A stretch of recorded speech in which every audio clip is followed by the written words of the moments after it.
Welcome back to Acadiana Live. We begin our heart health series today with Our Lady of Lourdes. First, speaking with Dr. Safi Haq. Dr. Haq, thanks for being here. Thank you. Thank you for having me.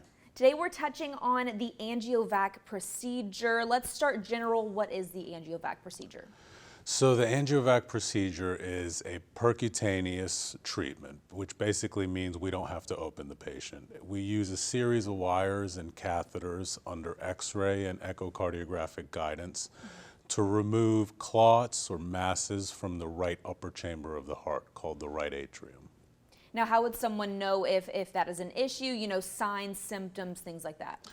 Generally, this is something that we find out about based on imaging. So a patient may have something like shortness of breath or swelling in their legs or other things that prompt us to get studies like an echo or a CT scan.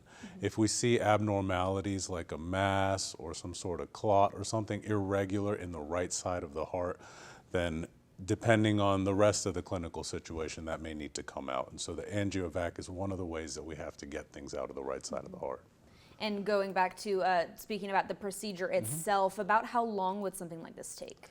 So the AngioVac procedure takes anywhere from 30 minutes to over an hour, depending on the pathology that the patient presents with, which is in stark contrast to the old way that we had to treat the same problem, which when we had to open the patient up, put them on the heart-lung machine, stop the heart, in some instances stop all blood flow to the body and do a pretty extensive operation to get something out of the heart. The AngioVac helps us treat patients who are high risk for having their chest opened or who we don't feel that that's an appropriate treatment for some other reason. And let's talk recovery as well. What does that look like for a patient? So recovery after an AngioVac procedure depends again on why we were going in there. If we're going in there for an infection, the patient usually stays in the hospital for a longer period of time. If it's a cardiac tumor or something benign like a clot, sometimes the hospital stay is shorter. But again, it changes drastically from having an open heart surgery to having an AngioVac procedure. So if it's something really straightforward and they're going home the next day, they basically just have 2 weeks of restrictions to help the puncture sites heal in the groin.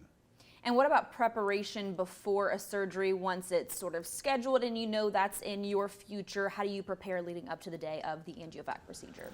So the AngioVac is kind of one of those unique things where the patient wouldn't necessarily have this scheduled as an outpatient. It's usually something we would do after we found out about something while they were an inpatient. I have had patients with cardiac tumors that we've prepared for an AngioVac, and they came in as an outpatient to have the procedure done and went home after a couple days. And the things that we do beforehand, we make sure that the arteries on the surface of the heart are clean. They may or may not need an angiogram.